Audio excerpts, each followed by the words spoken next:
Vení a darle vida a tus propias ideas. Hacé de tu pasión una profesión. Sumate a nuestra comunidad de artistas y desarrolladores que trabajan en la industria y que marcan la diferencia siempre. Somos una escuela especializada en gaming y animación pionera en Latinoamérica. Te proponemos este desafío: llevar tu talento a otro nivel. Descubrí Image Campus, otra educación. www.imagecampus.edu.ar. Hola, ¿cómo les va? Les damos la bienvenida a nuestro segundo encuentro de este ciclo de webinar 2021. Al igual que en el anterior, la cita es con el fascinante mundo de las tecnologías inmersivas. Especialmente nos convocan las producciones virtuales, del render al real time. Tenemos 3 invitados que en minutos nada más voy a presentarles, pero necesito recordarles que este encuentro se da en un marco educativo, por lo que esperamos que cada pregunta o comentario sea siempre desde el respeto. Aprovechen el chat para ir dejando todas sus dudas, sus saludos, sus comentarios, y otra recomendación es que se queden hasta el final, porque voy a poder compartirles un beneficio pensado para todos y todas ustedes. Ahora sí, les presento a nuestros invitados. Permítanme leerles sus bios. Ellos son Ignacio Paul y Nicolás González, ambos fundadores de Control Studio, una empresa, actualmente Ignacio se desempeña como supervisor de VFX y Nicolás como productor de VFX. Con una sólida experiencia en la industria, desde 2005 han ejercido roles como generalistas 3D, artistas de motion graphics y compositores en diversos estudios a lo largo de su carrera, hasta que un día, hace casi 12 años, decidieron fundar su propio estudio. Con Control Studio han trabajado para una diversidad de artistas, marcas, directores, productoras, y han participado en los efectos visuales de decenas de proyectos nacionales e internacionales para cine, TV, publicidad, teatro, eventos en vivo y realidad virtual. En el ámbito académico, Ignacio dicta materias de composición, mapping y supervisión de VFX en diversas universidades.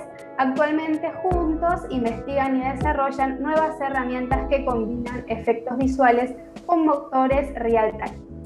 También tengo el placer de presentarles a Ignacio Di Mattia. Él es Media Maker, profesor e investigador en medios, nuevas tecnologías, cultura y sociedad, y desde 2019 es coordinador del área de tecnologías inmersivas en Image Campus. Profesor Di Mattia, le doy la palabra para que nos introduzca al encuentro.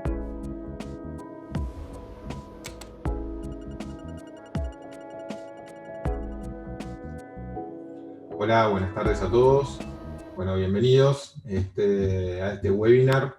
Principalmente es una introducción muy corta. Para nosotros es un placer desde la escuela lanzar este tipo de contenidos que están teniendo un alto impacto, no solamente a nivel local, sino a nivel internacional.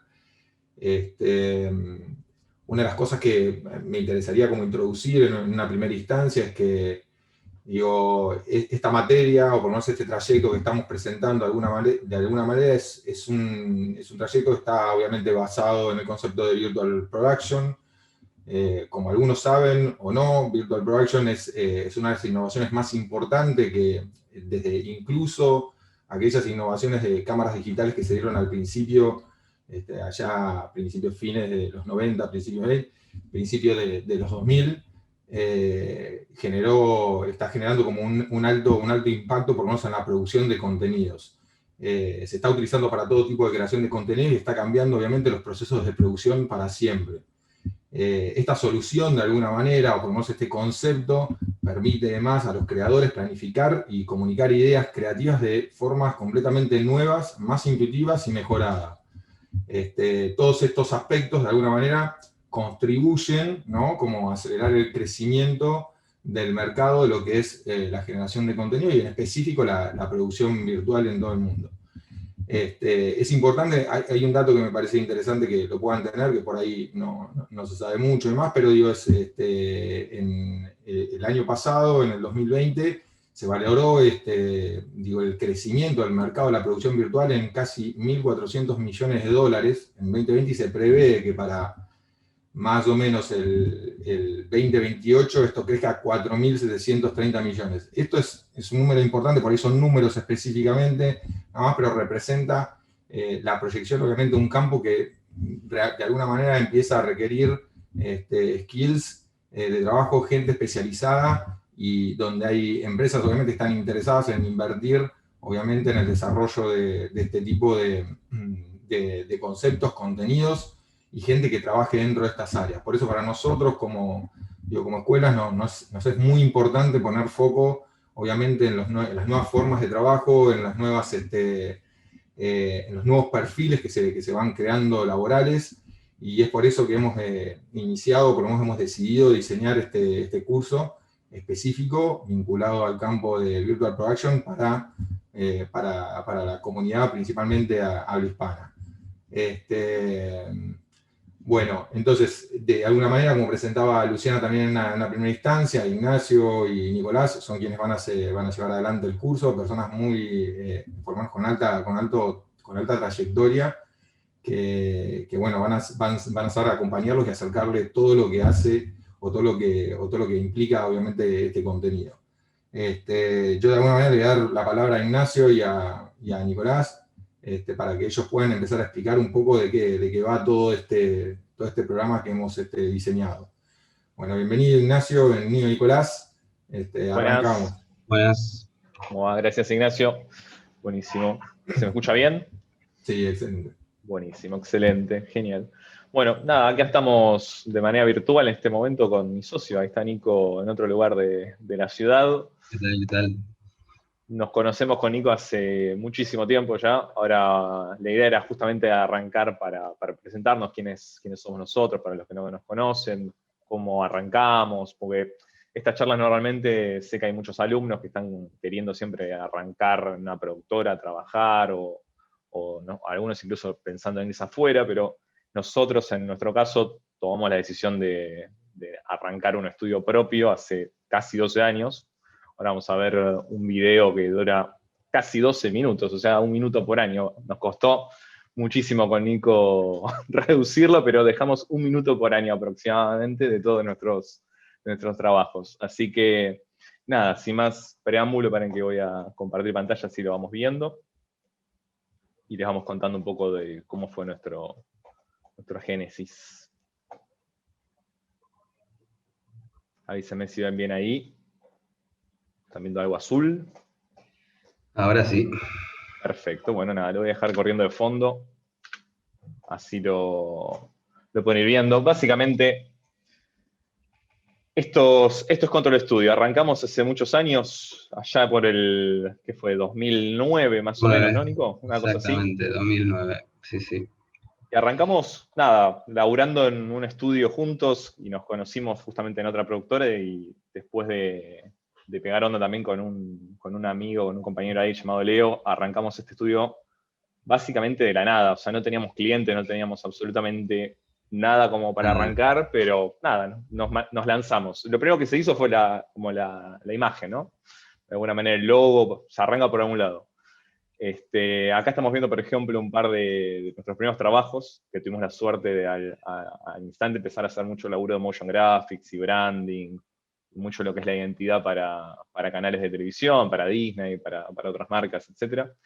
Y en esto, por ejemplo, tuvimos la suerte al poco de arrancar, ¿no? Más o menos, de conocer un cliente alemán que nos abrió las puertas también a otro tipo de trabajos para afuera, nos abrió como la exportación de alguna manera de contenidos. Ahí estamos viendo un par de trabajos que se vieron en Alemania, en los canales de allá.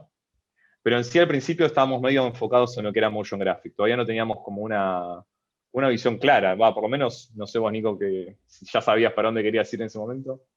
Mirá, para ser sincero, creo que siempre, para mí, lo que a mí me pasó es que siempre tuvimos como un poco el horizonte puesto en algún día poder llegar a entrar en el mundo de la postproducción, de los VFX en el cine. Lo que pasa que claramente de arrancar de cero era muy difícil que alguien te contrate, que te llame para hacer algo, porque no teníamos experiencia, no teníamos nada que nos respalde a la hora de competir contra otros estudios. Entonces fue también un poco como veníamos de un estudio que hacía de alguna manera eventos y proyectos de esas características, como encarar y poder tener dentro de los trabajos que ya habíamos hecho las cosas que podíamos mostrar para poder hacer. Entonces medio como que el motion graphic fue el primer paso que nos dio como la posibilidad de empezar a mostrarnos. Y justo en el mismo momento, en el 2009, si no me equivoco, por otro amigo, también colega, que se dedica al mundo del teatro, pero en este caso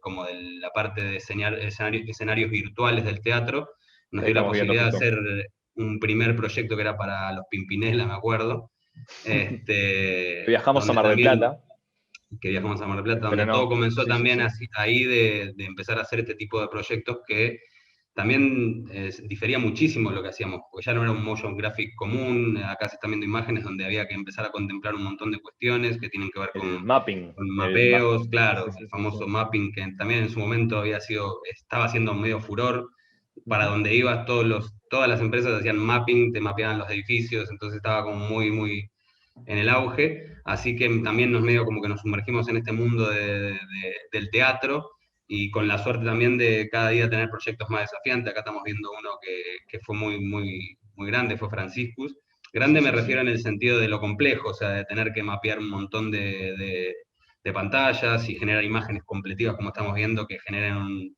como una visión no de 180, pero bastante grande al Ujú. espectador. Entonces ya empezamos como a tener que generar escenarios y prepararlos también para que se puedan ver en este tipo de cuestiones. Pero como me El preguntaba Nacho vivo. antes, Sí, sí, sí. creo que siempre un poquitito el ojo en la postproducción me parece que estaba. O sea, Sí, acá en esto de lo que es el mundo teatral, creo que también nos dio como esa cosa difícil que es el vivo, ¿no? Estar teniendo un evento en vivo donde hay que generar contenido, de repente todo puede fallar y hay que tener material preparado por si eso falla. Obviamente es otro mundo el tema del teatro y los eventos en vivo. Por ejemplo, acá estamos viendo la presentación de los Juegos Olímpicos de la y, Juventud, ¿no? Si me y un equivoco, ¿cómo dato es? no menor, que me parece que va a traer a colación por ahí un poquitito más adelante cuando entremos de lo que se va a terminar hablando, es que Nacho decía de lo del vivo y lo de no fallar también, es un tema del de hacer proyectos de duraciones tan largas. O sea, una obra de teatro dura 1 hora 40, 1 hora y media y hasta más. La de Francisco duraba más de 2 horas, y los renders para ese tipo de proyectos son literalmente Enormes. quemantes, o sea, enormes, enormes, enormes, impredecibles, y las fallas en esas cosas.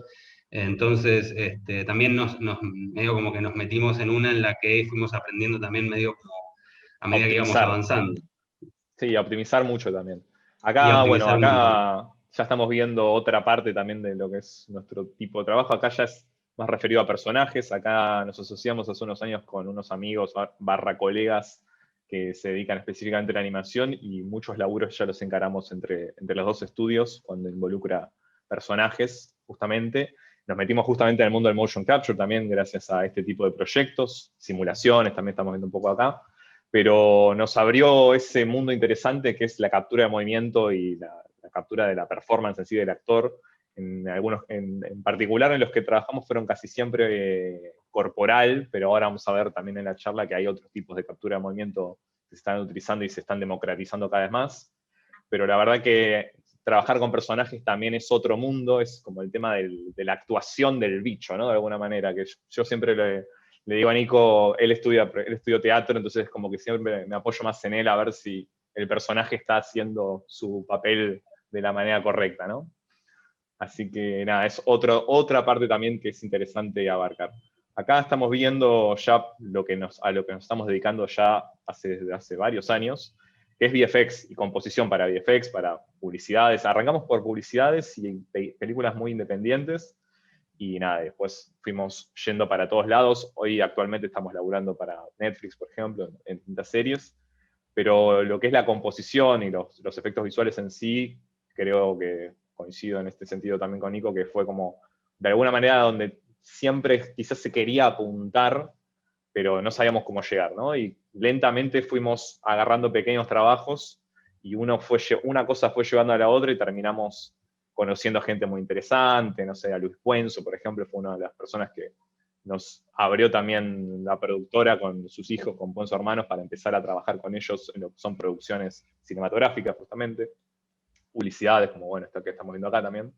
Pero nos abrió como todo un abanico que a la vez, eso obviamente es como un pulpo, ¿no? De alguna manera se empieza como a abrir en varios brazos y vas conociendo cada vez más gente y te va conectando con otros productores, con otras productoras.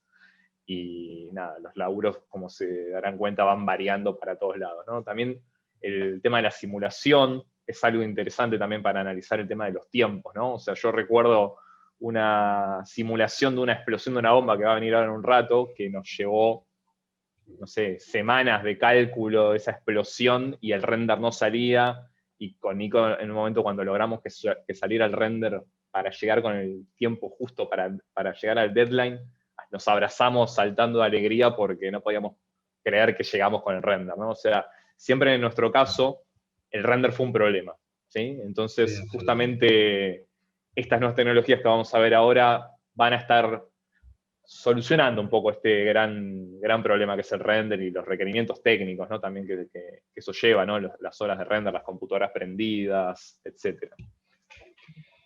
absolutamente, sí. Ahí estamos viendo, bueno, más películas aquí de cine nacional, la gran mayoría hemos trabajado. Ahí está la explosión de lo que estábamos hablando. La famosa explosión. Creo que ese plano lo cortamos en 5 segundos, pero dura 1 minuto y pico, ¿no, Nico? Una cosa así, No, duraba no, el eran original. dos planos, El pero que lo le que pasa es seguía. que justamente era el plano final de la película que duraba una eternidad. Y, no, Fue un estrés parto. era poco. La verdad que era, no sabía ni cómo definirlo. Pero sí, Totalmente. como dice Nacho, el render a lo largo y encima los proyectos cada vez venían más, con mucha más complejidad en cuanto a la calidad, o sea, no era lo mismo tener que tirar render de 1920 por 1080, después empezaron a hacer el 4K, trabajar, como hablamos antes en teatro, por ahí tenemos que hacer plantillas de 6 u 8K, entonces Ujú. eran cosas que realmente todo el tiempo era un desafío ver cómo bajábamos el tiempo, como decía Nacho, optimizando para que esos renders realmente lleguen en tiempo, forma y calidad, porque también una de las maneras más fáciles es reducir muchísimo la calidad, pero claro que Nadie quiere nadie eso. quiere esa solución, absolutamente. Exactamente. Después con el tiempo también en las películas, en los efectos visuales y sí, en sí que estuvimos trabajando, con un poco más de confianza obviamente de trayectoria, empezamos a supervisar algunos rodajes como supervisores de VFX, en set, incluso nada, estamos viendo recién una película de unos zombies donde se grabó todo en un cementerio en San Isidro, creo que era.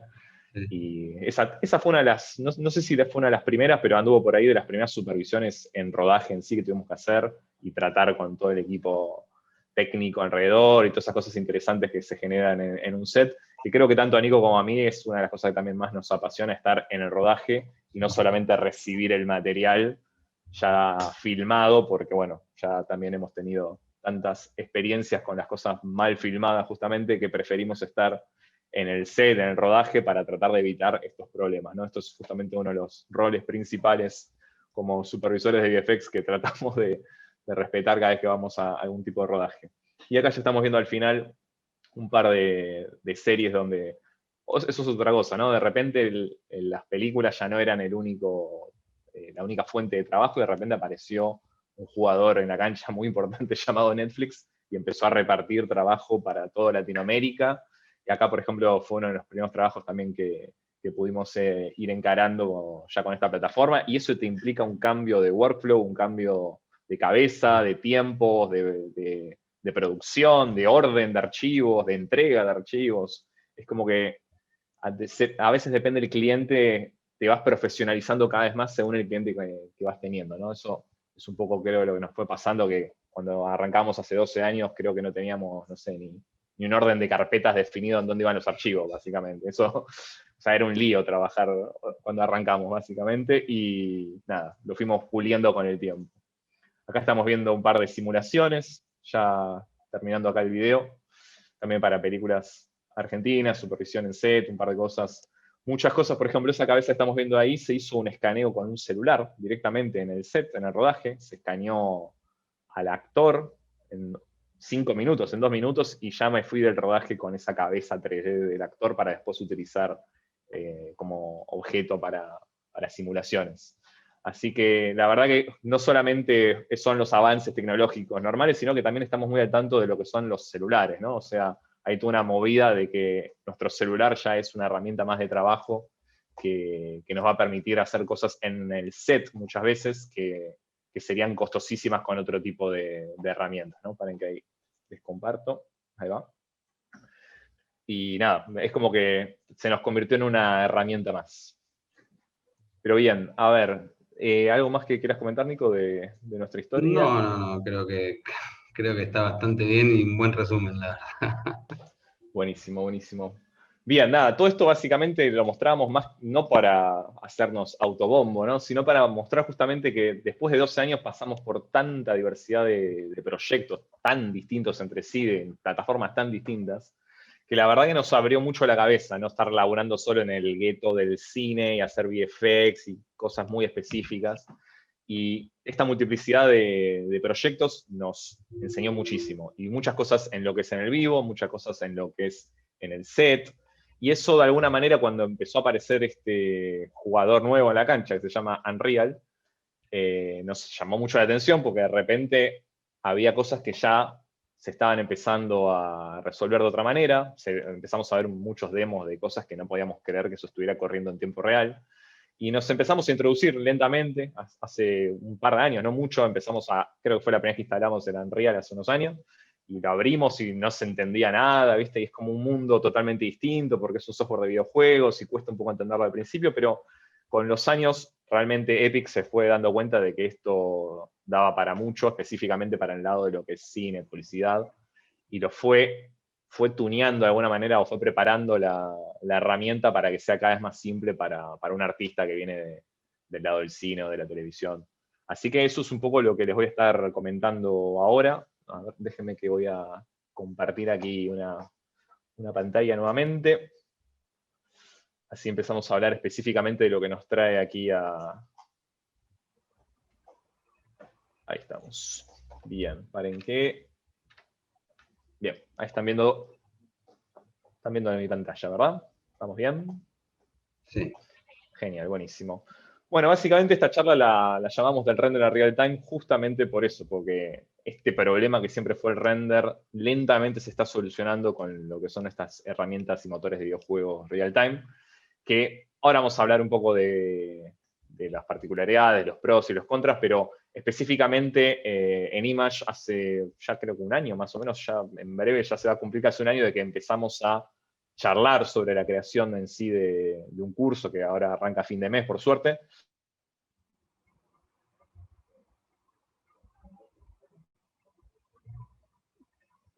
Bueno, creo que se quedó Nacho colgado. Donde involucrar muchas de estas... Volví. Perfecto, no pasa nada. Buenísimo, siempre vuelvo. Me pierdo, pero vuelvo, no pasa nada. Bien. Decía que de alguna manera esto nos fue preparando para este trayecto, ¿sí? O sea, este trayecto lo vamos a estar dando a lo largo de este mes y medio que dura aproximadamente, en base a todo este conocimiento adquirido que tenemos de 12 años, más estos últimos años utilizando la herramienta, y cómo llevar esto a los distintos proyectos, ya sea de cine, de teatro, para mapping, para televisión en vivo, etc.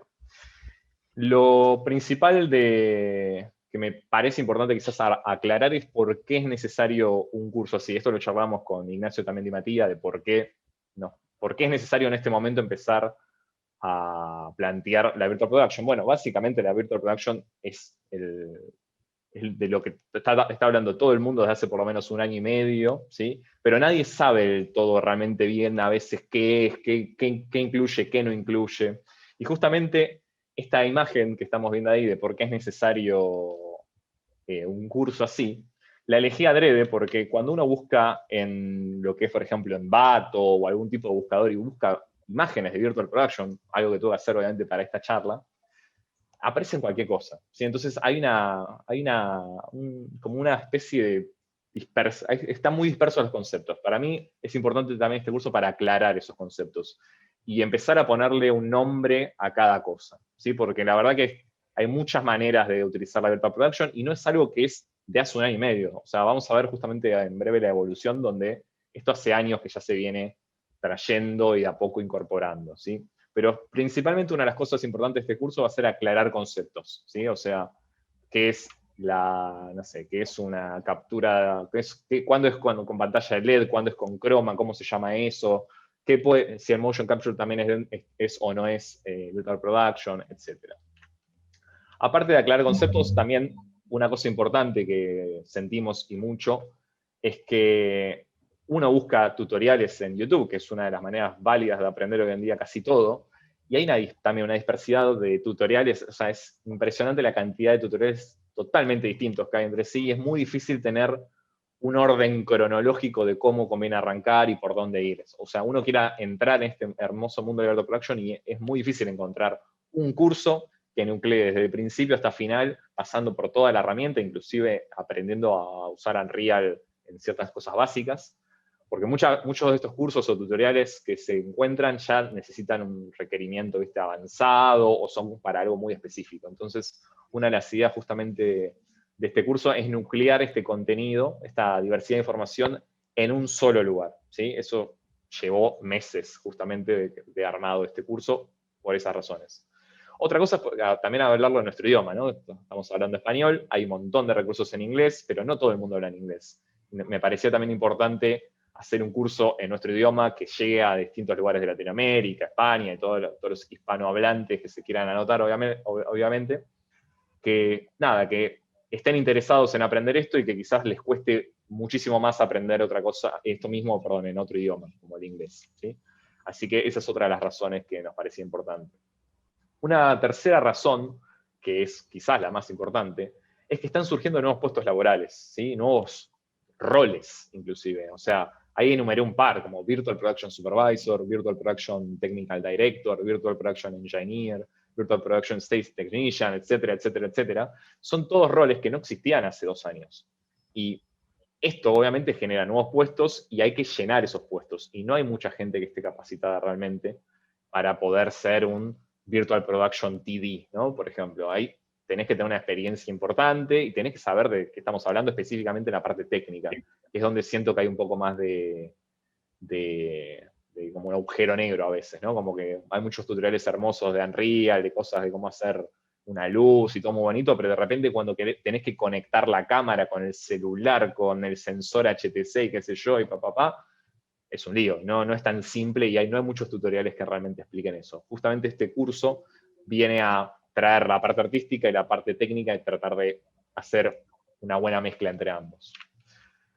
Estos son justamente, son capturas reales, acá no hay nada photoshopeado, son capturas reales de búsquedas laborales en páginas como por ejemplo la de Industrial Light and Magic, ¿no? La empresa de George Lucas que viene haciendo Star Wars y los hermosos efectos visuales que todos conocemos, están buscando todas esas cosas, ¿sí? O sea, claramente varios habrán visto las pantallas de LEDs hermosas y gigantes que ahora en breve veremos en un video, pero no tiene mucha gente tampoco capacitada para cubrir estos puestos, entonces se está generando una necesidad de gente que realmente maneje estas nuevas tecnologías. También ahí al costado tenemos una búsqueda similar en una página más general y no específicamente de Industrial Light and Magic.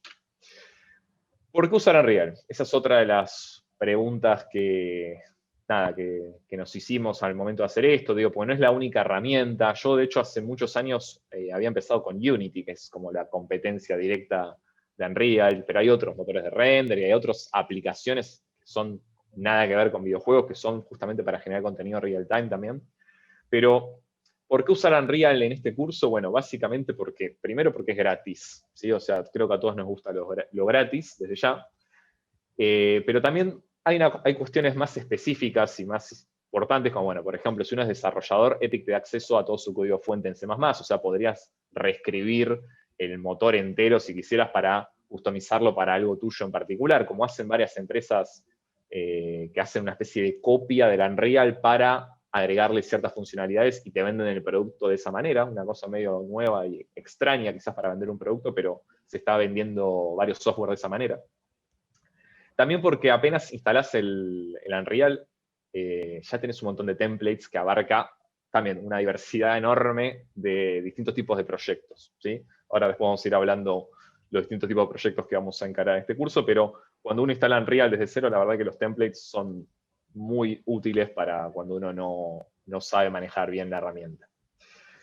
También algo muy importante, que yo, por ejemplo, no soy programador y sé hacer juegos y sé hacer cosas más o menos básicas, obviamente, gracias a que tiene un sistema, una programación para no programadores, como son los blueprints, ¿no? Un lenguaje de programación visual conectando nodos, con un sistema de lógica bastante... Cuando lo empezás a dominar, le empezás a entender como una lógica interesante, donde vos podés hacer cosas tan complejas sin escribir una sola línea de código, simplemente conectando nodos y poniendo valores y variables.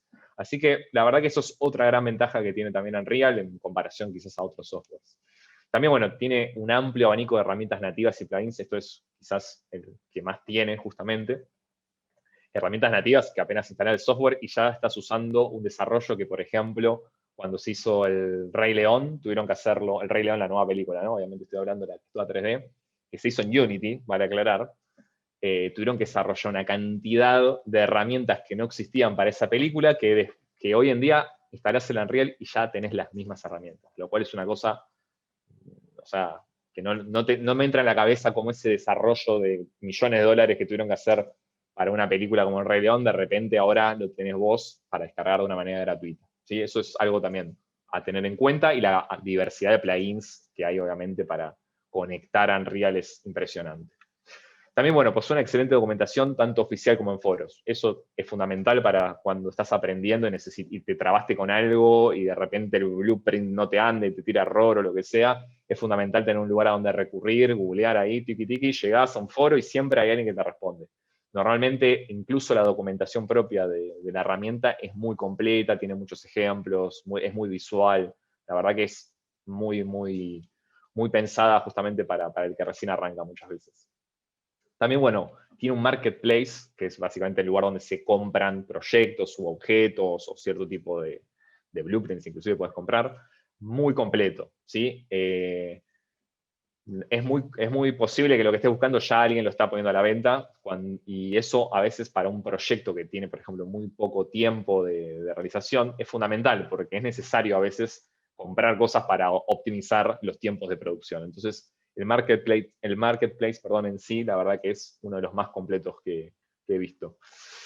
Y una cosa no menor, y quizás de las más capitalistas quizás de la charla, es que hay que tener en cuenta que Epic se está comprando muchísimas empresas, ¿sí? Está empezando a adquirir empresas como Pixel, como Trilateral, QuickMotion, Reality Capture, que estoy utilizando desde hace unos meses y hace poco fue adquirido por Epic, y de repente el precio de la herramienta bajó un montón y cambiaron un montón de cosas. ArtStation fue comprada hace menos de un mes, o sea, se está comprando muchas empresas estratégicas, obviamente pensando en una especie de digitalización del mundo, es a lo que apuntan, ¿sí? Una especie de Matrix, por decirlo de alguna manera, pero una réplica de nuestro mundo es a lo que están apuntando, ¿no? O sea, quieren comprar herramientas como, por ejemplo, el Reality Capture de fotogrametría para que la gente empiece a hacer reconstrucciones de edificios, de calles, etcétera, y que eso después se nuclee todo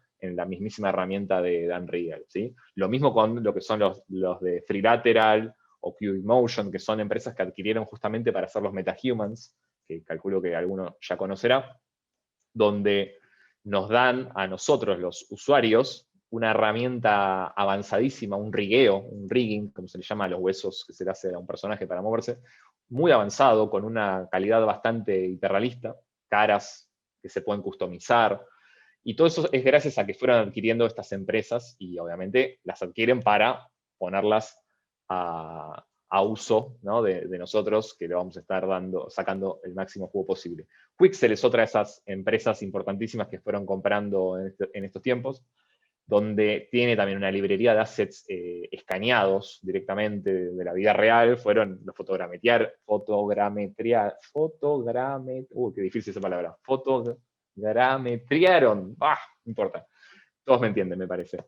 Básicamente hicieron un escaneo 3D de esos objetos y los tienen ahí en su librería listos para descargar y hacer con un clic ya meterlos al software. La verdad que esa es una de las cosas más importantes por las cuales probablemente convenga usar Unreal versus cualquier otro, ya que nos está asegurando que esta empresa primero le está yendo muy bien, está cotizando en bolsa hace un tiempo y nada, hace poco recaudó también una parva de dinero justamente para realizar todos estos proyectos ambiciosos de los que estoy hablando, ¿no?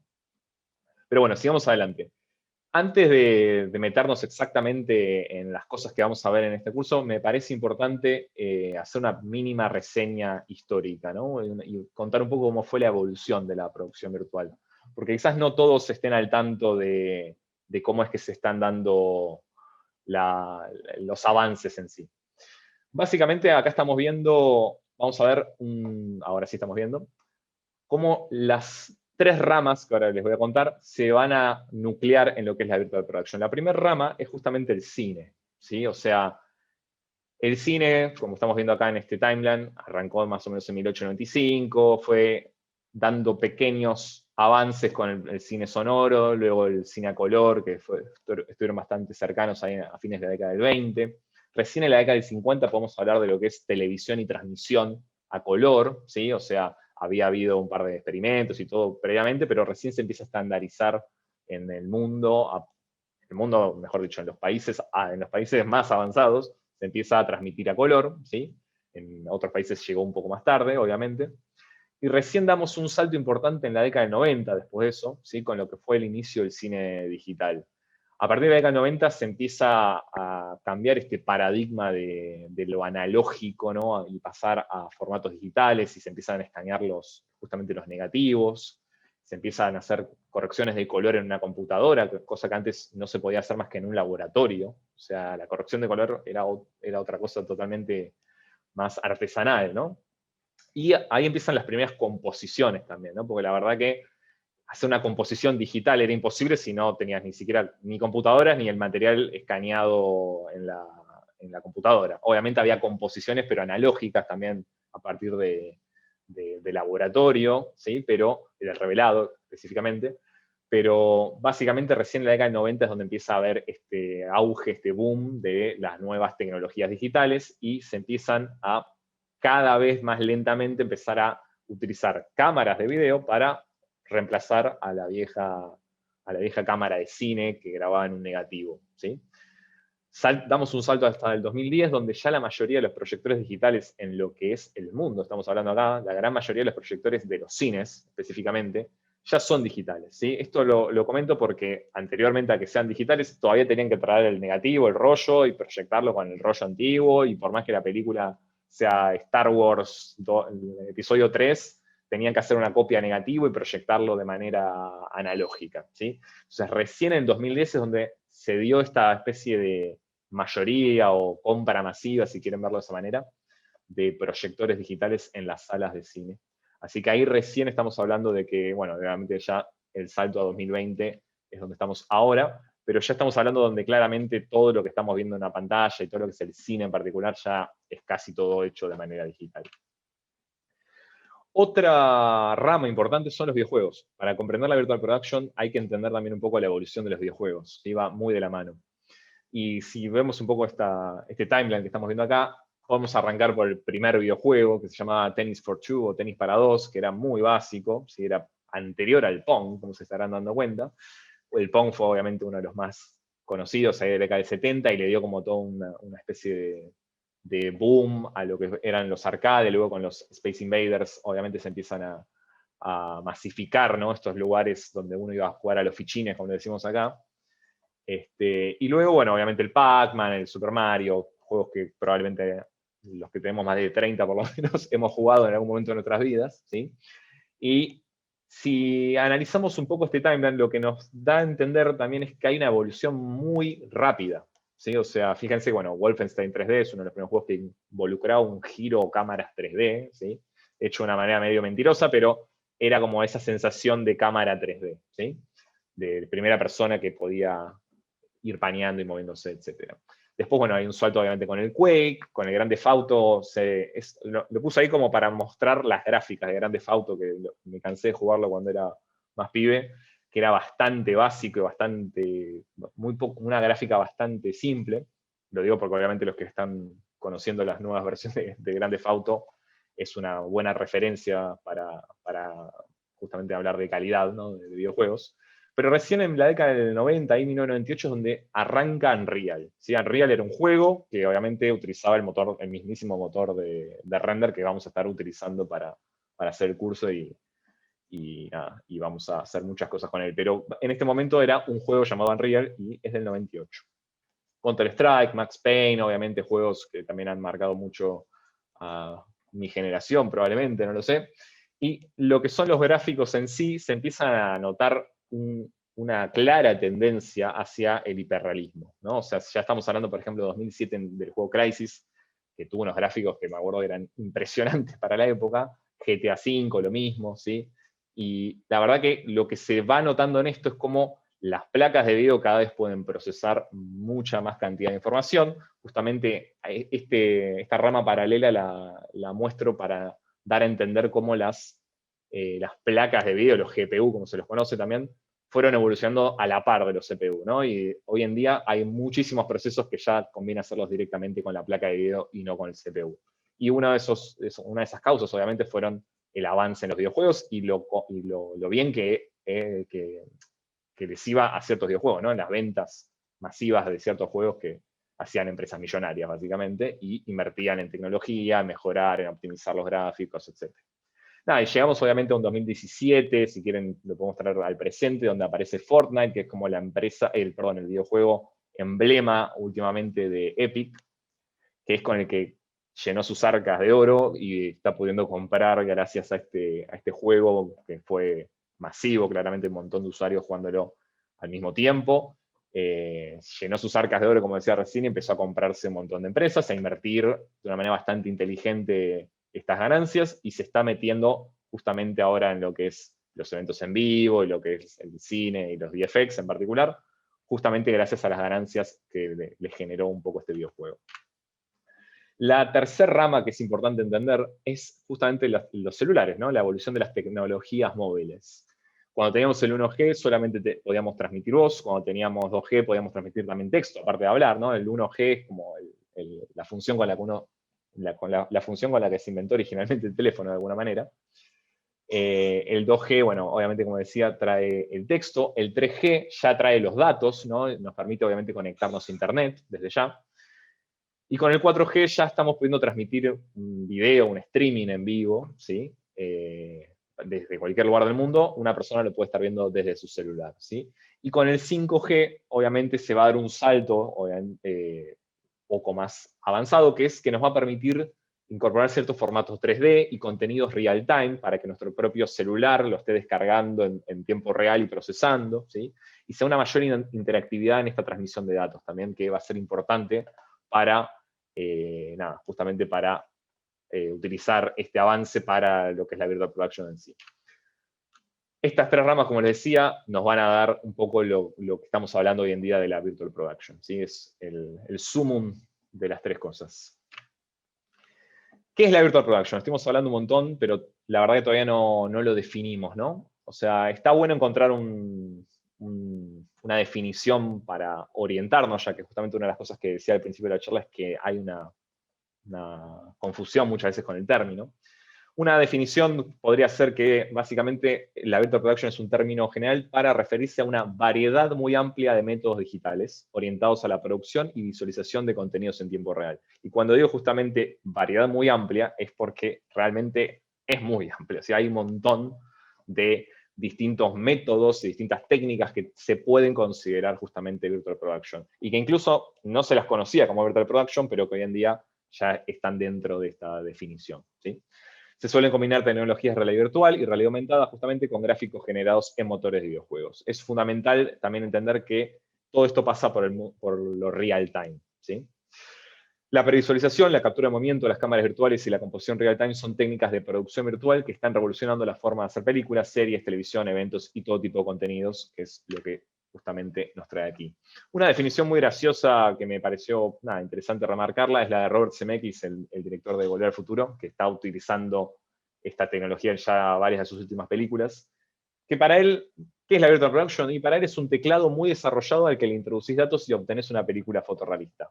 Una visión interesante, ¿no? Como que vos introducís datos a una computadora y de repente te sale una película ya fotorrealista. Interesante, una simplificación, ¿no? De alguna manera. También puede ser, como decía acá Kevin Bailey, que es un supervisor de VFX, decía, por ejemplo, que es cualquier herramienta que ayude al director a tratar el proceso digital de una producción de la misma manera que el proceso live action normal de una película. O sea, básicamente, si vos estás pudiendo filmar una película en tu computadora de la misma manera que la filmarías en el mundo real, con cámaras, en un set, eso es virtual production, ¿sí? También es una buena manera de verlo. Y bueno, otras definiciones un poco más extensas, se las voy a dejar ahí para que las lean, pero por ejemplo David Morin, que es uno de las cabezas justamente de Epic Games, le parece importante remarcar el tema del feedback en tiempo real y la toma de decisiones en el set, ¿no? O sea, es una de las cosas que es la revolución de alguna manera, en el sentido de que normalmente en una producción tradicional, ahora vamos a analizarla justamente y hacer una comparativa con las nuevas, la toma de decisiones en el set de cuestiones de VFX y animación no sucedía. O sea, prácticamente todo eso era postproducción, ¿sí? Y justamente el orden de la producción ya no está más en orden. Lo que antes era post ya no es más post, ¿no? Eso es una buena también manera de pensar esto. Bien, acá les voy a mostrar a ver si estoy compartiendo de manera optimizada, déjenme chequear. Sí, perfecto, buenísimo. Vamos a ver un video donde vamos a estar viendo la evolución en sí de la Virtual Production, ¿sí? Lo voy a ir pausando porque probablemente tenga que ir parando, pero arrancamos para hablar de lo que es la evolución con este tipo de planificaciones, ¿no? O sea, con una regla, básicamente con un plano del set, de cómo es en sí la locación, los metros, etc. Uno podía antiguamente, incluso con una pequeña maqueta, como si fuera una especie de blueprint, como se le decía también a estas cosas azules, justamente, se podía diseñar simplemente teniendo el ángulo de apertura de la cámara. A partir de eso uno sabía qué iba a entrar o no iba a entrar en cuadro, y de esta manera, por ejemplo, es lo que hacía Hitchcock para diseñar sus películas, ¿sí? O sea, él tenía una especie de planta de su set y ponía con una regla más o menos el ángulo de apertura de lo que quería ver, y a partir de ahí ya sabía cuánto iba a verse o no luego en la película y cuánto iba a necesitar o no, por ejemplo, acomodar algo de utilería o acomodar algo en sí del set, ¿sí? Nada, esta es la primera manera de visualizar de manera virtual o en la cabeza quizás o en un papel, como quieran verlo, lo que luego se va a estar grabando o filmando, ¿sí? Esta es probablemente la más básica de todas, ¿no? La planificación en un papel. Luego de este tipo de planificaciones pasamos a lo que sería ya la década del 20, ¿sí? O sea, esto del papel y lápiz obviamente se podía hacer desde que se inventó el cine, pero en la década del 20, a fines de la década del 20 y principios del 30, se empiezan a probar este tipo de falsos fondos. No sé si se llega a ver acá, tiene una imagen, una calidad bastante paupérrima, pero no sé si se nota que esta imagen de acá atrás es como una especie de rollo que va cambiando el fondo, ¿no? Como si fuese una especie de fondo en movimiento, que en este caso era simplemente accionado con un rollo que iba repitiendo onda Tom y Jerry el fondo en loop hasta que se generaba esa sensación cuando lo grababan con la cámara de que los personajes esos estaban arriba de un caballo que andaba y se movía y se desplazaba. Esa es una de las primeras pruebas o quizás ideas de cómo resolver un fondo falso en movimiento, ¿no? Obviamente a partir de acá pasamos a lo que sería la tecnología del back projecting o rear projecting, como se le dice en inglés, que básicamente proyectar desde atrás a un panel, como estamos viendo acá, el panel, ¿sí? En este panel se proyectaba una imagen previamente adquirida, ya sea una imagen fija o una imagen filmada en una locación real previamente, y se proyectaba ese video, ¿sí? O esa proyección, ponían videos en esa época. Y lo que se hacía obviamente era poner la cámara en un lugar determinado para que el ángulo o el frustrum, como se le llama en inglés, a lo que llega a ver la cámara, justamente, no se viera el excedente de imagen, o mejor dicho, de pantalla, y solamente estuviera encuadrando esa imagen para que coincida y la ilusión sea perfecta, ¿no? Acá vamos a ver un par de back projectings o rear projectings, y también vamos a ver un par de front projectings, ahora les comento un poco la diferencia, pero es bastante clara, ¿sí? En sí, estos fueron los primeros avances en lo que es la Virtual Production, que obviamente no existía, no era virtual, era totalmente analógico esto. Acá estamos viendo justamente cómo es en sí el back projecting. Tenemos el proyector detrás, la pantalla, el personaje y la cámara delante, y acá estamos viendo el front projecting, que esta en particular, esta técnica de proyectar desde delante, lo que nos permite es tener un poco mejor de calidad, ya que proyectando atrás en la tela se perdía un poco de la nitidez, pero bueno, al proyectar desde adelante tenemos que separar mucho más al personaje de ese fondo, y el proyector por lo general tiene un ángulo de aberración o deformación un poco más importante que hay que contrarrestar de alguna manera y no es tan simple a veces. Pero estos fueron los primeros intentos de reemplazar de alguna manera un fondo. Esto es antiquísimo, estamos viendo, esto es un juego que creo que se llama Chitty Chitty Bang Bang, si no me equivoco, de Disney, ¿no? Del maravilloso mundo de Disney, donde los chicos jugaban en un carrito. Y acá estamos viendo una de las quizás escenas más famosas de back projecting, ¿no? De Hitchcock, justamente North by Northwest, donde se utilizaba un footage, una filmación de un avión que venía hacia el personaje, y obviamente esto se grabó con esta técnica para no poner en riesgo justamente al actor, ¿no? Esa es probablemente una de las más famosas. Luego tenemos toda una gama y una cantidad enorme de películas de James Bond que utilizan esta técnica. Yo solamente seleccioné esta y otra más, y me veo como 2 películas más, pero la verdad que agarren la filmografía de las películas de James Bond y tiene muchísimo back projecting. De hecho, acá estamos viendo justamente los problemas, ¿no? Del back projecting, cómo los colores y esas cosas no siempre coinciden con los personajes filmados. Y esta tecnología, que parece antiquísima, que obviamente arrancó más o menos en la década del 30 y le dio duro durante todas las otras décadas, llega incluso hasta la actualidad, no es algo que se dejó de utilizar. Fíjense que acá estamos viendo un capítulo de Curb Your Enthusiasm, una serie increíble, si no la vieron, se las recomiendo, del creador de Seinfeld.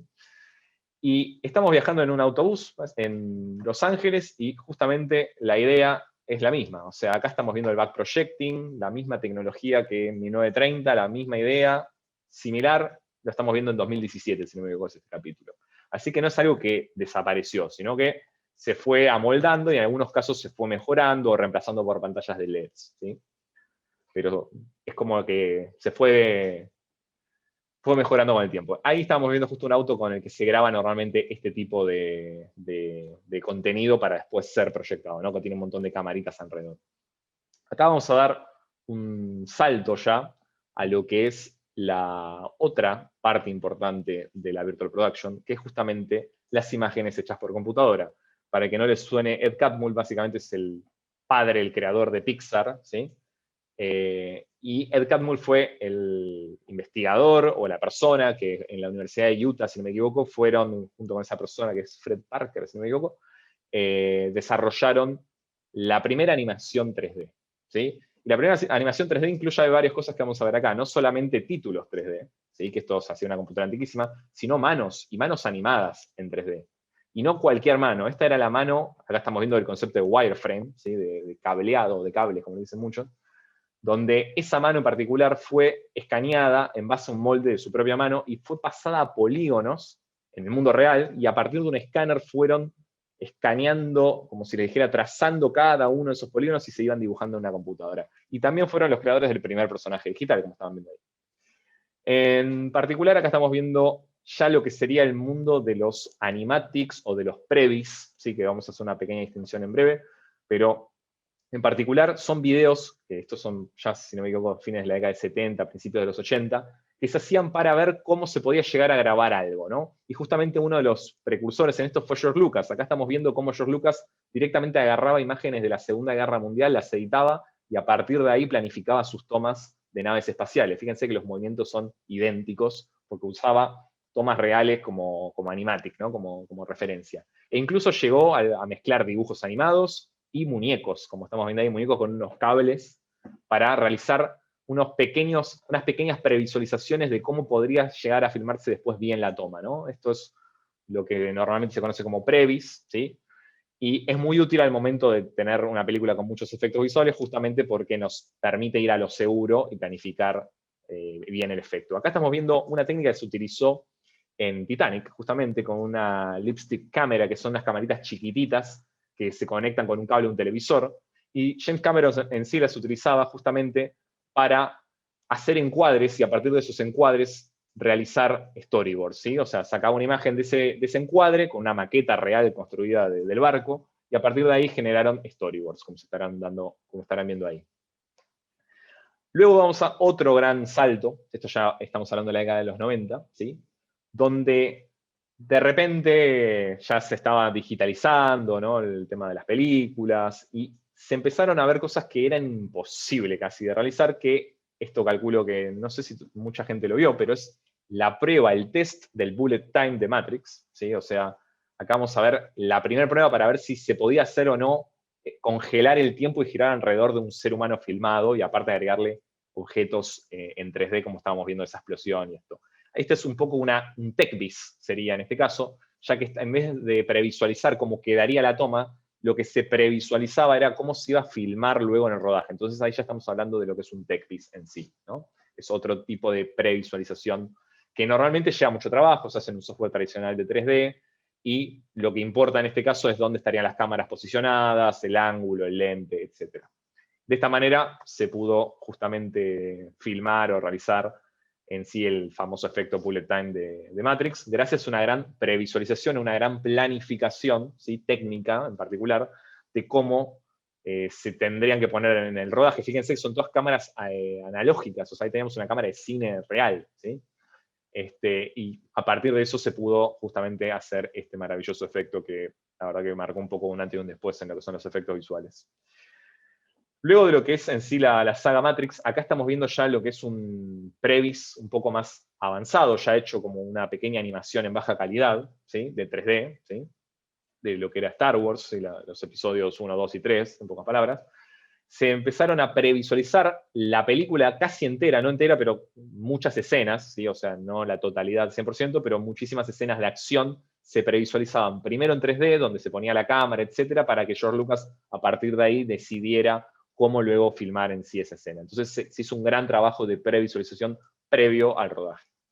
Luego acá estamos viendo otro gran tech-vis, como se estarán dando cuenta acá, que es cómo se va a estar filmando esta secuencia también de Matrix, pero ya estamos hablando de Matrix Reloaded, si no me equivoco. Y luego de esto pasamos a lo que es el input a la computadora. O sea, fíjense que acá está girando una cámara acá arriba en esa especie de proyector que estamos viendo ahí, pero lo que está girando está siendo introducido en tiempo real gracias a lo que está haciendo acá el supervisor Ligato, que está acá. Ahora lo vamos a ver de otro campo. Acá está, ¿bien? A partir de esta manivela, este disco que giraba, estaba en tiempo real girando una cámara 3D en el mundo virtual, ¿sí? Esto es una de las primeras introducciones de movimientos reales a los virtuales, ¿sí? Vamos a ir viendo que luego se va a ir perfeccionando esta técnica de introducir objetos del mundo real, mejor dicho, que están disparando o animando o moviendo algo del mundo virtual.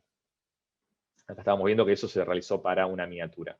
Y estos son los primeros test de Avatar, también con Rob Ligato, que es el supervisor que estamos viendo ahí, que sostiene la cámara. Esto que estamos viendo acá se hizo, si no me equivoco, a principios del 2000, una cosa así, donde se estaba probando la tecnología de Virtual Cam, o Bicamera, o Simulcam, porque tiene varios nombres, a lo largo del tiempo se le fue poniendo de distintas maneras, ¿sí? Donde acá estamos viendo una especie de puntos de motion capture, ¿no? Que son esas bolitas para que los sensores de captura de movimiento te detecten en el espacio moviéndote, pero con la particularidad de que eso lo está moviendo, o sea, lo que está moviendo de esos puntos es una cámara virtual que a la vez está esa salida conectada al viewfinder de la cámara. Entonces vos estás viendo el mundo virtual en el viewfinder mientras estás moviendo tu cámara en el mundo real. Y estamos viendo que incluso lo utilizaba para animar luces. No sé si se llevaba a ver mucho ahí, pero ese cosito que estaba moviendo con la mano era para animar luces en esa escena. Y acá estamos viendo también una de las primeras pruebas de mixed reality, como se le suele llamar a esto, o híbrido, también es otro nombre que recibe, donde estamos mezclando algo digital con algo filmado, con una pantalla verde, y se está componiendo en tiempo real. Avatar en sí también trajo un avance muy importante en lo que es la captura de movimiento de las performances de los actores, ¿no? Lo que es la captura de movimiento facial específicamente. Estamos viendo la cámara que lleva la actriz y los puntos que se le ponían para poder detectar específicamente los puntos y las emociones que generaba su cara para traspasarla a un objeto, un personaje virtual. Luego esto saltamos ya a los 2000 y pico, 2015, 2014, no recuerdo el año de esta película, pero estamos hablando del libro de la selva ya, y acá se utilizó justamente una mezcla de juego, o sea, de motores de videojuegos, por eso estamos viendo una comparativa entre Final y Game Engine, donde se llevó lo ya hecho en Avatar, exactamente, sí, en Avatar, para mejorarlo, lo que eran tanto los personajes, lo que eran las cámaras, lo que eran los movimientos de ciertos personajes digitales, como por ejemplo animales, etc. Se lo llevó a otro nivel y se hizo un par de pruebas interesantes en el set, que ahora les voy a ir mostrando, donde por ejemplo se componía en tiempo real, ahí se lo voy a parar acá un segundo, se componían ciertas piezas en tiempo real y el director podía ver, en vez de esos muchachos azules, quizás podía llegar a ver una estampida de bisontes, no me acuerdo qué eran lo que estaban corriendo ahí, pero podía verlo en un tiempo real compuesto con la actuación del chico, del actor que estábamos viendo ahí. Y una cosa también importante es que esa pantalla de LEDs que estamos viendo ahí se utilizó para darle luz y sombra al actor y poder registrar como si estuvieran pasando al lado de él y oclusionándole lo que sería la iluminación de la escena, para generar en el actor una especie de respuesta a estos personajes digitales. Acá se empiezan a ver las pantallas LEDs con una utilidad bastante mayor de lo que se pensaba en esa época.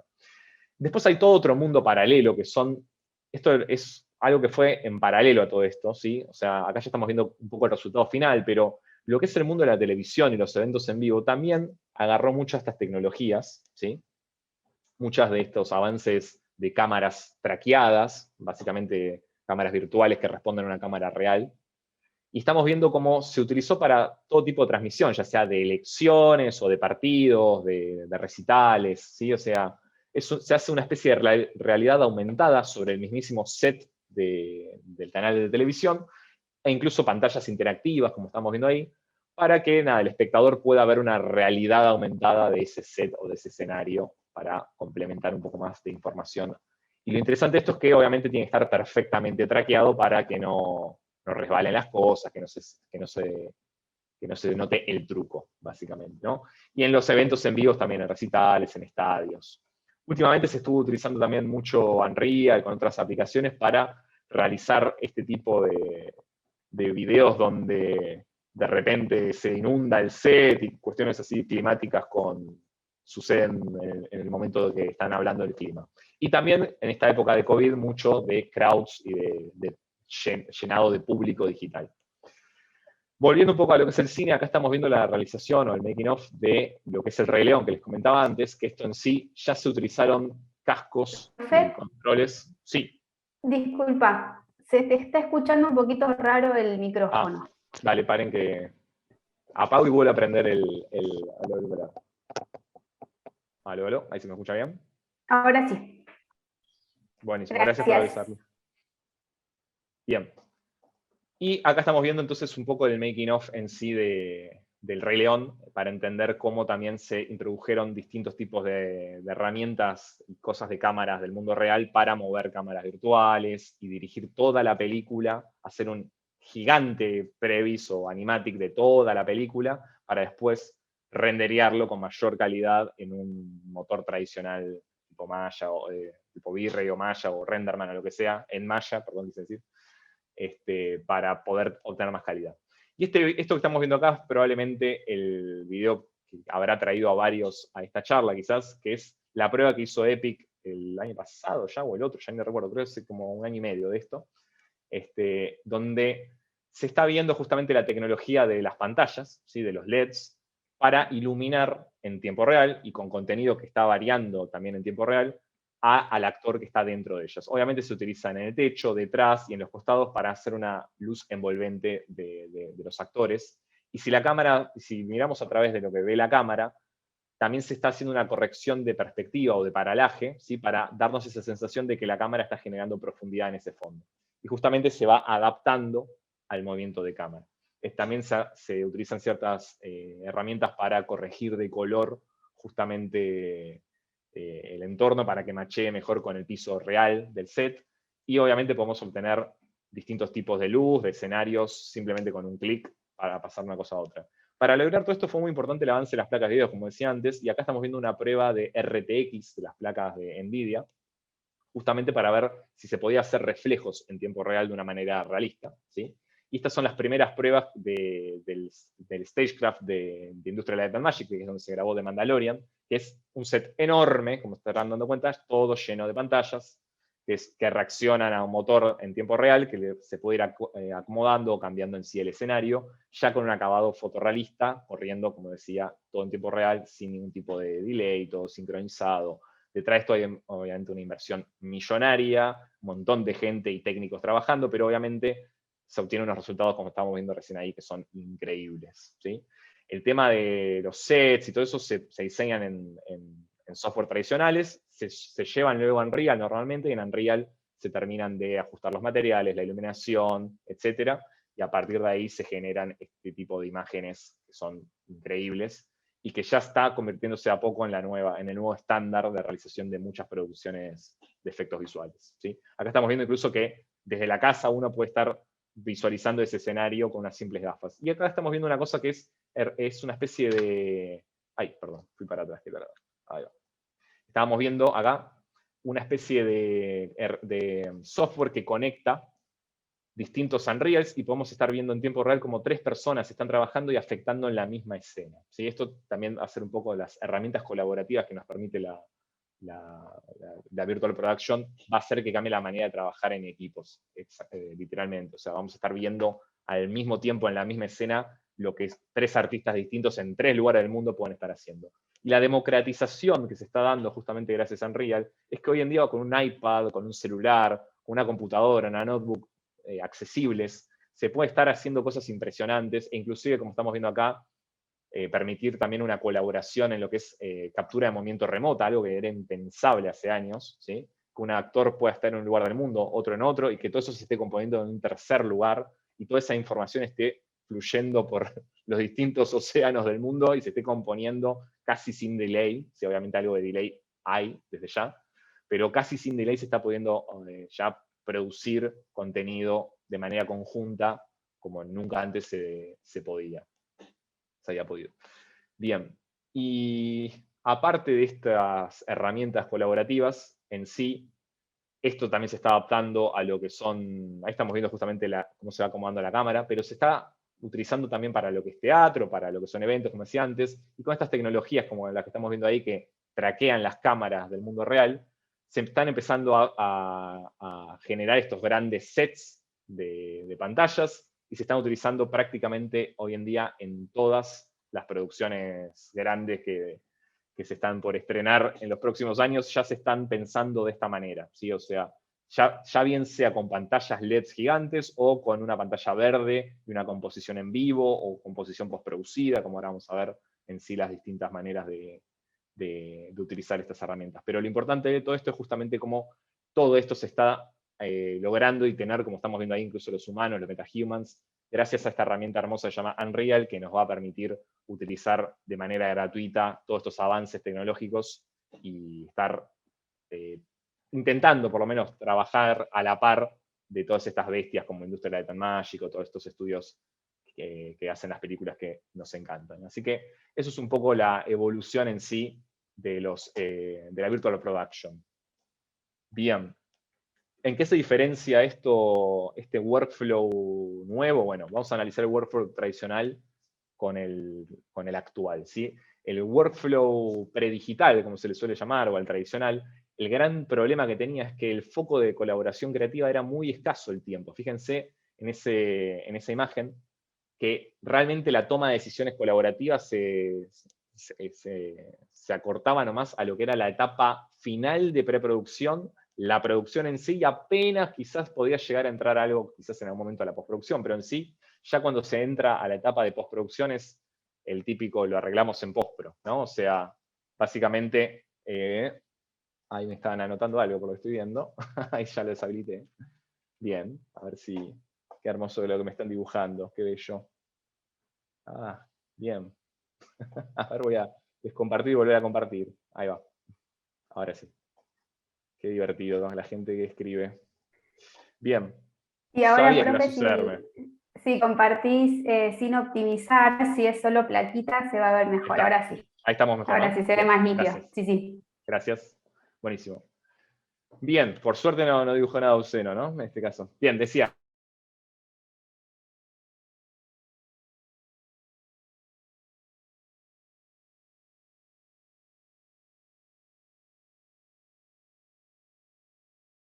la parte de workflow tradicional y la parte de colaboración, donde surgen todas las bombas que no se llegan con el deadline, etc. Bien. Luego de eso tenemos lo que es el workflow real time, ¿sí? Que es ahí donde de alguna manera cambia este paradigma, ¿sí? de producción, porque ya lo que son los efectos visuales, como se estarán dando cuenta, incluyen la previsualización, ¿sí? La producción en sí, ya que estamos hablando de que en el set son cada vez más importantes tener estos motores de real time para estar tomando decisiones, y obviamente hasta el final de la postproducción, ¿sí? O sea, ya los efectos visuales son transversales a toda la producción en sí, y el foco de colaboración creativa es mucho mayor y se pueden tomar decisiones a lo largo y ancho ya de casi todo el proyecto, como se estarán dando cuenta ahí. Bien, este nuevo paradigma, como también nos trae aparejado, es el tema de los cambios, ¿no? O sea, uno puede estar realizando cambios incluso en la edición final que vuelven a alimentar un poco lo que es el arte, lo que es la previsualización. Como todo esto está sucediendo en real time, de alguna manera se puede estar editando en el mismísimo set, o se puede estar editando incluso la previsualización ya antes de filmar la película. Entonces es como que ya hablar de preproducción, producción y postproducción es un poco antiguo, quizás. Es algo que puede estar sucediendo al mismo tiempo y generando cambios en todas las áreas al mismo tiempo. Hay unas ventajas y desventajas, obviamente, entre los pre-renders, ¿no? De los videos pre-rendereados, que son básicamente un archivo de video reproducido luego de haber sido exportado o rendereado, ¿no? Por el artista, versus tener un proyecto real-time, ¿no? Que básicamente es un render muy veloz en milisegundos producido en el instante por el engine. En sí, las ventajas que tenía los pre-renders eran normalmente de calidad, era una cuestión de reflejos, iluminación global, que las sombras eran físicamente correctas, se necesitaba, bueno, hardware menos potente, básicamente con una computadora más antigua se podía trabajar sin problemas, pero el único límite era cuando vos apretabas el botón de render y tenías que esperar así de brazos cruzados a que eso sucediera, ¿no? No era fundamental optimizar geometría de texturas, pero siempre es bueno, igualmente. Y los ajustes finos y precisos en software de composición son simples porque tenés multipasadas, tenés ya el producto ahí terminado, lo puedes enmascarar, puedes hacer un montón de cosas. En cambio, las desventajas que esto trae, que todo este tiempo siempre trajo, mejor dicho, fue el tiempo de render, que fue un poco el problema que comentábamos antes con Nicolás, ¿no? El tiempo de render es el gran enemigo del laburar con archivos prerendereados, ya que, bueno, complica las iteraciones y esa idea de se arregla en post no siempre es posible, y a veces se hace lo que se puede en post, ¿no? Justamente. Y otro de los problemas y desventajas que trae es que la cámara en sí, cuando uno plantea una cámara, sigue un recorrido determinado. O sea, uno renderea un video con un recorrido X. No se puede alterar ese recorrido de esa cámara, y ahí para hacer eso ya necesitamos pasar a algo real time. Hacer ajustes de luces es bastante engorroso, para hacer cambios y ajustar la iluminación lleva tiempo. Y hay que llegar al set, si vamos a utilizarlo en un rodaje, con todo ya exportado, lo cual también hay que correr a veces para el día del rodaje. No permite interacciones, o sea, no hay ningún tipo de interacción en vivo con algún tipo de control o controlador para modificar algo, o sea, no se puede. Y si cambia el encuadre o algún detalle, hay que renderear lamentablemente todo de nuevo. Ese es el gran problema de los pre-renders, ¿no? En cambio, en el real time, las ventajas son que no hay que esperar un render desde ya, esa es la gran ventaja. El término what you see is what you get, o WYSIWYG, como se le llama, es básicamente lo que ves es lo que tenés, ¿sí? Lo que obtenés. Entonces, lo que vos estás viendo es lo que vas a terminar, va a ser tu producto final, literal, y no tenés una instancia de render con mayor calidad, etc. Normalmente, para este tipo de producciones real time, se utiliza algo corriendo en tiempo real y los renders ya son medio cosas del pasado. Simplifica las iteraciones, o sea, todos los tipos de cambios, se puede arreglar en el momento, existe la libertad de mover la cámara sin restricciones, permite trabajar, ajustar, componer y crear cosas en el mismísimo set, habilita obviamente la interacción de controladores o algún tipo de movimiento en vivo a partir de algún, no sé, incluso del teclado, de lo que sea, ¿sí? Pero permite una interacción. Y se ajusta en vivo al movimiento de encuadre de la cámara, con estas herramientas que vimos que traquean justamente las cámaras en vivo, ¿no? Del set. Obviamente puede permitir una colaboración en vivo, local o remota, y reutilizar los assets para plataformas, que puede ser que vos estás haciendo una película, pero de repente los mismos assets luego te sirven para vender el videojuego de esa misma película o algún tipo de producto en la web o lo que sea. Las desventajas son, entre comillas, algunas, ahora las voy a aclarar, pero, por ejemplo, los reflejos son aproximados, ¿sí? A menos que se use, por ejemplo, Ray Tracing, ¿sí? Que es con las placas nuevas RTX de NVIDIA, que va a estar permitiendo hacer un tipo de cálculo de los reflejos mucho mayor y mucho más realista en ese sentido, ¿sí? Igualmente, ahora voy a hablar del Unreal 5, que trae un par de cositas, como por ejemplo, bueno, la iluminación global bakeada o cocinada, como se le suele llamar. Antes también llevaba mucho tiempo, pero ahora con Lumen, que es una nueva opción que trae el Unreal 5, ya es dinámica. O sea, uno puede estar cambiando la iluminación global del sol o de lo que sea y está viendo afectada esos rebotes de luz en tiempo real, lo cual es impresionante. Lo que sí que trae aparejado como desventaja es que se necesita un hardware más potente para poder ver con mayor calidad esta imagen producida en tiempo real. Si tienes una placa de video más viejita, la calidad no va a estar tan buena, entonces es una buena idea, si quieren adentrarse en este mundo, invertir en GPU, en placas de video, en cosas que tengan virtual RAM que tengan bastante virtual RAM, que es como se le llama el RAM de las placas de video. Otra desventaja es que, bueno, requiere optimizar y trabajar muy bien el tema de la geometría y las texturas. Igualmente, acá también hago una salvedad, ahora con Nanite, que es otra opción del Unreal 5, no todo es necesario ser optimizado. Ciertos static mesh, que son prácticamente las cosas quietas de tu escenario, no es necesario optimizarlo porque ahora traen esta nueva opción mágica que lo optimiza por vos automáticamente. Pero, por ejemplo, personajes y cosas que van a estar moviéndose y moviendo sus polígonos y esas cosas, sí es necesario todavía optimizar y trabajar el tema de las texturas lo más lógico y no poner 16K a un montón de objetos de textura porque explota la máquina. Ajustes finos de composición, figura y fondo son complicados. El tema de la composición fina de esto en vivo, en Unreal en sí, no es tan simple como se podría llegar a resolver en un programa de composición como After o Nuke o Fusion, donde es más fácil tener las cosas en capas y ajustarle los bordes y ponerle efectos a ciertos objetos o levantarle la luz, etc. Bien, hay distintos tipos de Virtual Production. Ya vimos varios en el video, así que los voy a ir medio solo nombrando. Tenemos prácticamente 4 grandes categorías, que es la visualización, la captura de movimiento, la pantalla verde híbrida en vivo y la pantalla de LED en vivo, ¿sí? La visualización es el tipo de Virtual Production con el que los cineastas están más familiarizados y se podría definir como el boceto o prototipo creado para plasmar la idea de un plano secuencia, que es un poco lo que les conté en la evolución. Y tenemos distintos tipos de visualización, como es el pitch vis, que es algo muy específico para vender un proyecto antes de que le den luz verde y pongan la plata, los productores.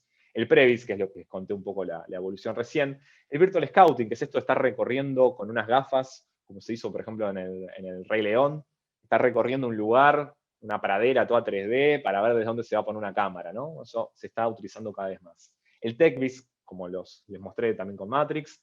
Standvis, que es específicamente para escenas de acción de gente que está peleando, pero es un género, es casi nadie hace Standvis, básicamente.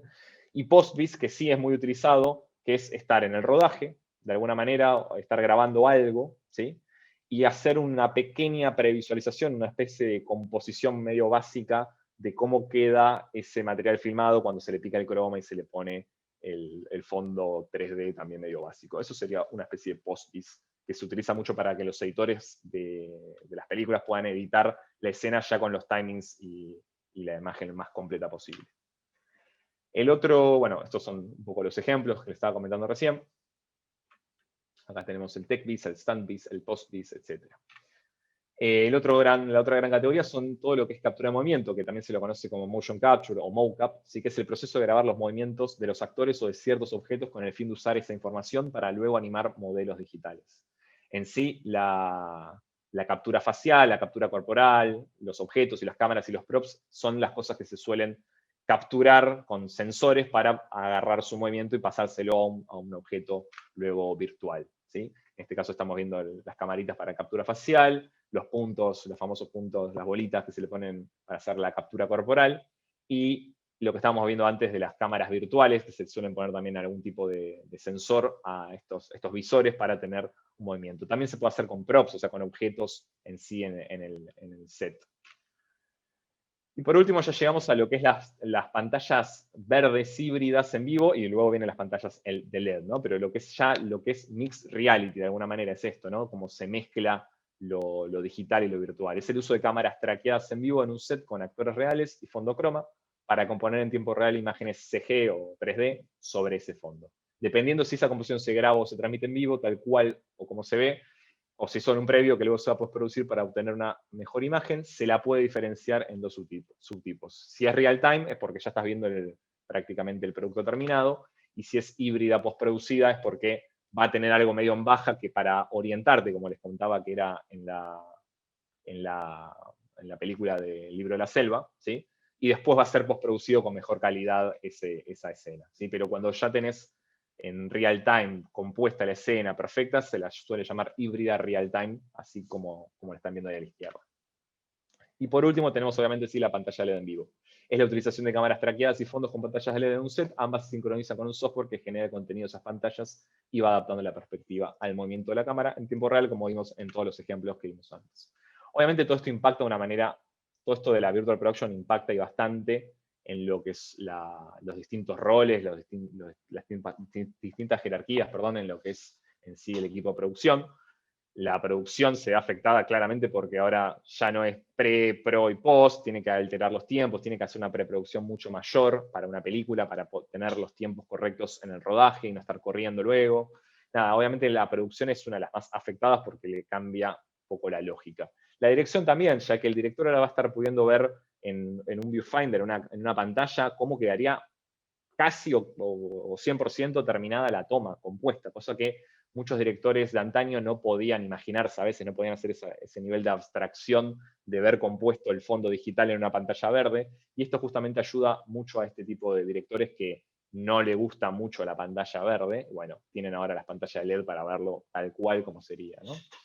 Los directores de fotografía también vieron alterado su rol, porque ahora de repente están iluminando con LEDs, ¿no? Que tiene sus limitaciones, obviamente, pero también tiene sus ventajas. Y pueden estar cambiando de una iluminación a otra en segundos, y no hace falta cambiar y mover todas las luces del lugar, etc. En arte lo mismo, hay muchos props que ahora se van a construir para ser digital y no directamente en el set para filmarlos. Así que ahora hay una especie de arte digital de esto, ¿no? Una especie de modeladores de assets y de objetos directamente para ver en pantallas o para hacer del mundo 3D. La edición también, como decía antes, ya no es necesario esperar al final del rodaje para editar la película, se puede editar con una previsualización, con algo medio crudo que salió del rodaje y se hizo un post-vis sobre eso. La verdad que la edición ya no es algo largo y tedioso, se puede ir haciendo a la par de la película. Incluso hay muchos editores que están en el set y tienen ahí, van bajando las tomas y las van editando en el día, y al día siguiente ya pueden ver una escena editada. La actuación es fundamental también, lo que ha cambiado, digo, o sea, el tema específicamente de las pantallas, ¿sí? Pueden ver dónde están ubicados. Muchos actores se angustiaban de tal manera que los deprimía estar en una pantalla, en un set todo verde, donde no podían ver lo que tenían alrededor después en la película, y hasta lo volvió un poco locos algunos. Y la verdad que con estas nuevas tecnologías de pantallas de LED en vivo están pudiendo ver exactamente dónde van a estar actuando. Y lo mismo con los actores de motion capture. Hay muchos actores que ceden sus movimientos para mover a otros actores, lo cual es una cosa también interesante, porque uno puede estar animando el cuerpo de un actor que no sabe bailar, por ejemplo, como hicimos nosotros en el video de Aladdin, que pasó medio rápido en nuestro reel, pero hicimos actuar a bailarines, capturamos sus pasos, sus movimientos, y se lo aplicamos a un modelo 3D del actor que no tenía esa gracia para bailar. Hicimos una reconstrucción 3D de ese actor, y de repente en las pantallas el actor parecía que bailaba increíble, pero no era su cuerpo el que se movía, ¿no? Así que también se ve modificado en esto. La cámara, obviamente, de repente estás viendo el encuadre final, así que puedes encuadrar mucho mejor, ¿no? O sea, cuando tenés en el viewfinder ya el producto terminado, no tenés que estar imaginándote nada, directamente encuadrás con lo que estás viendo. Y la supervisión de VFX, desde ya que se vio afectada con todo esto, en todo lo que estuvimos charlando, no hace falta aclararlo, pero en la supervisión en el mismísimo set, e incluso en la pre y en la postproducción también la supervisión fue variando, ¿no? Los distintos tipos de proyectos que vamos a ver en sí en el curso, ya para ir cerrando la charla esta. La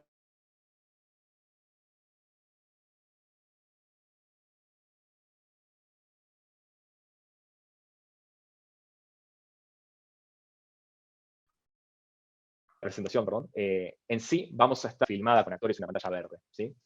Después, otro tipo de proyectos que vamos a estar viendo son los proyectos de televisión.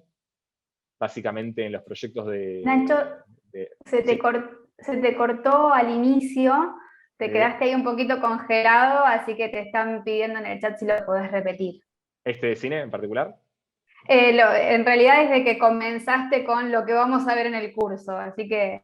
Ok, lo que vamos a ver en el curso son distintos tipos de proyectos. Ahí va, ahora sí.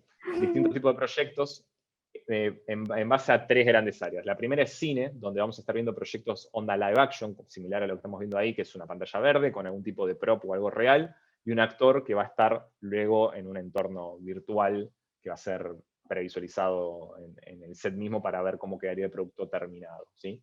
El otro tipo de proyectos vamos a estar encarando en el trayecto van a ser los de animación CGI, como puede ser una película de Pixar, pero toda realizada ya con un motor real time para tampoco tener que estar esperando al render. Otro tipo de proyectos, y la otra gran categoría, son los de televisión. Vamos a analizar cómo crear estudios virtuales y cómo generar realidad aumentada en esos estudios, ¿sí? Acá vamos a analizar las distintas técnicas, las distintas tecnologías que hay, incluso algunas más caras, otras más baratas, para poder realizar este tipo de contenido.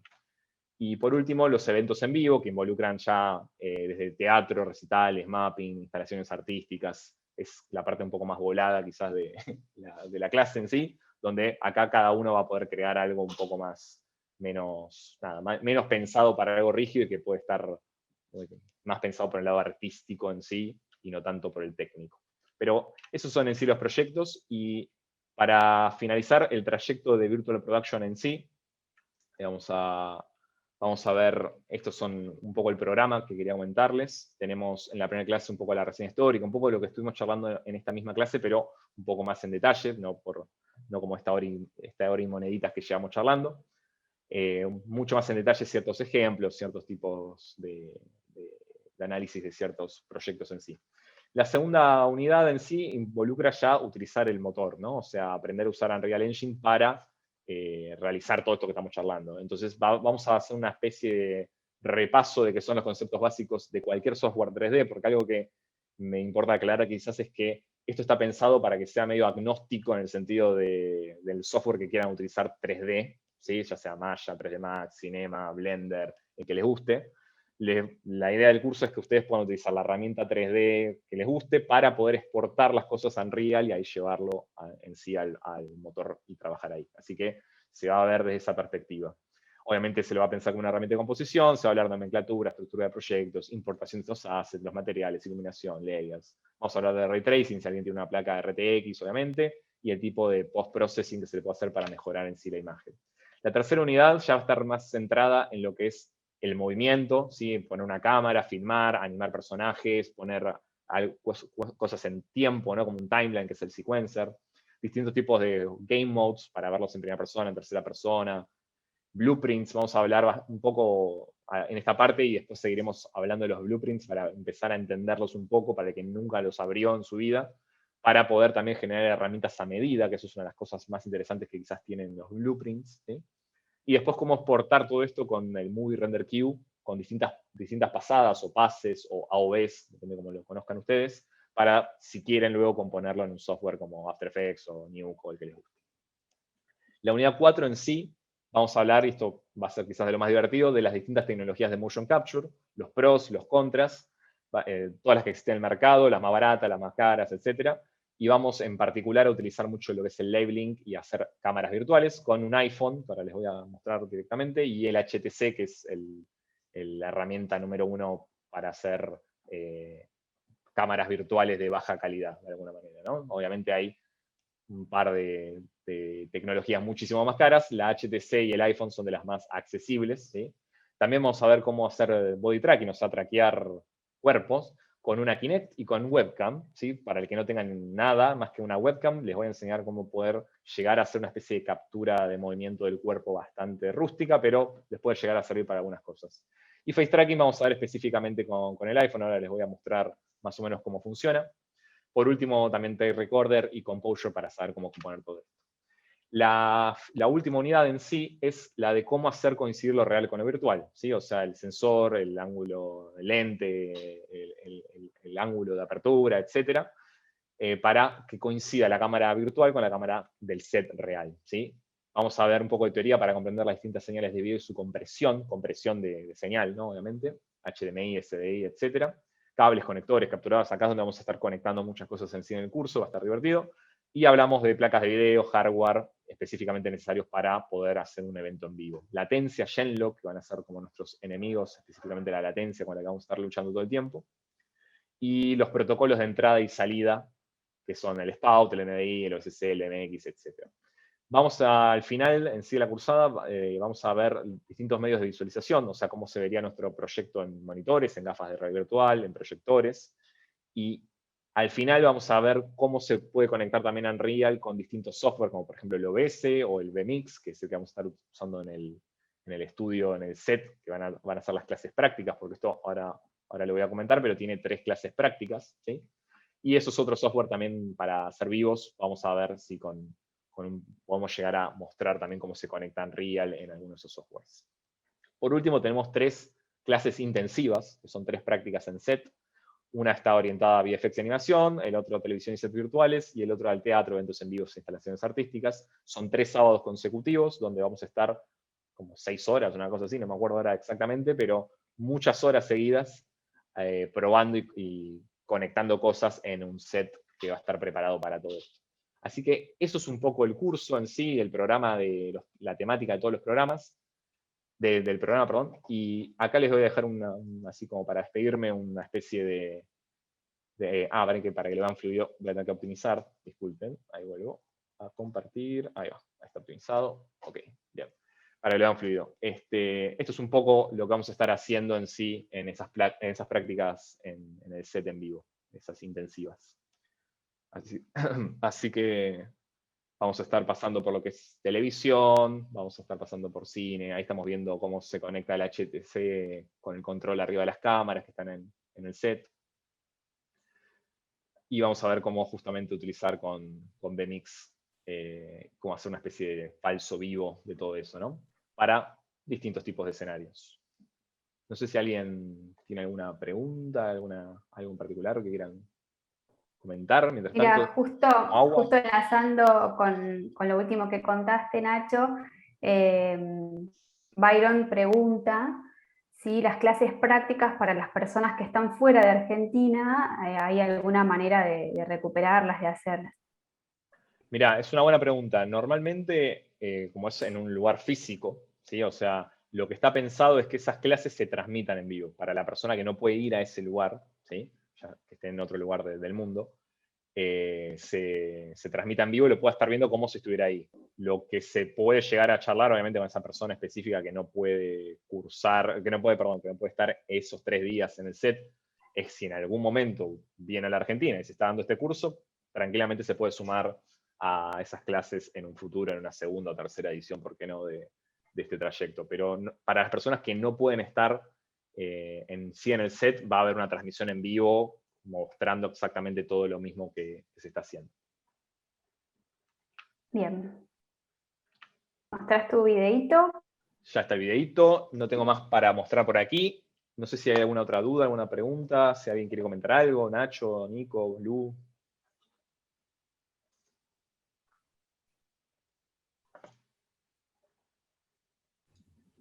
Excelente, Nacho. Muy buena presentación. Creo que da por lo menos un gran marco de todo lo que propone el curso y de todas las herramientas que se ponen en juego detrás de este concepto, ¿no? La verdad que es un tremendo curso, único, por lo menos acá en Argentina, ¿no? Estamos desarrollándolo y la verdad, postas se van a ir con muchos conocimientos al respecto. Súper recomendable. Buenísimo. Así que bueno. Si hay Estoy alguna pregunta más, digo, a ver si aparece alguna pregunta por ahí. ¿Comienza a mitad de año o para el próximo año? No, comienza a mitad de año, ¿no? Ya está por comenzar. Ahora, Sí, 24. comienza ahora, mañana, no. El 24 de junio es la fecha de inicio, los días de cursada son los días jueves de 19 a 22, hora argentina, y los sábados de 10 a 13.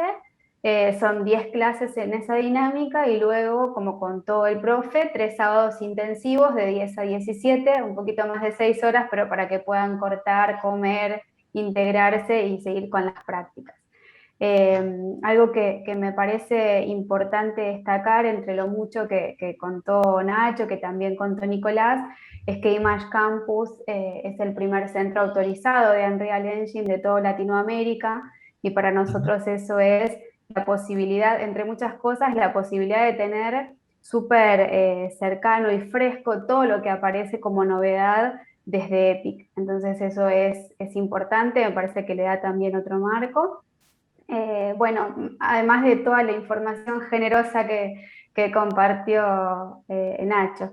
algunas de las preguntas las fuiste respondiendo, tenían que ver quizás con esto de los fondos, del verde, del LED, así que creo que no quedó nada en el tintero.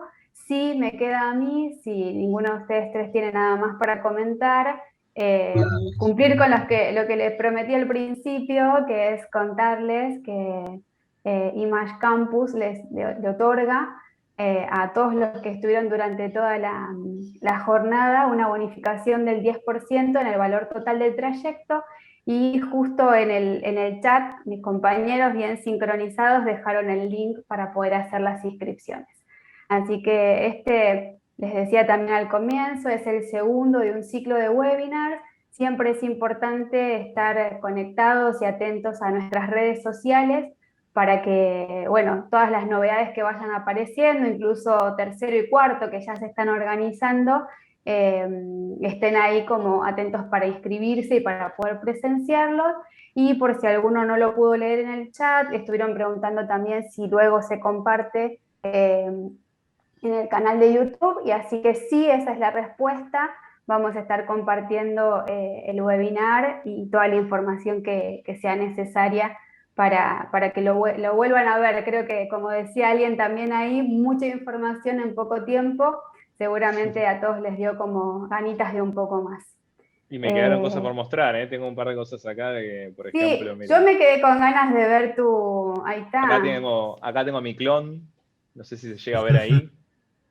Digo, vamos a ver también cómo utilizar los MetaHuman, cómo hacer una especie de captura facial. Acá están viendo que está reaccionando, obviamente, en vivo esto, para que vean que no es mentira, no está nada grabado.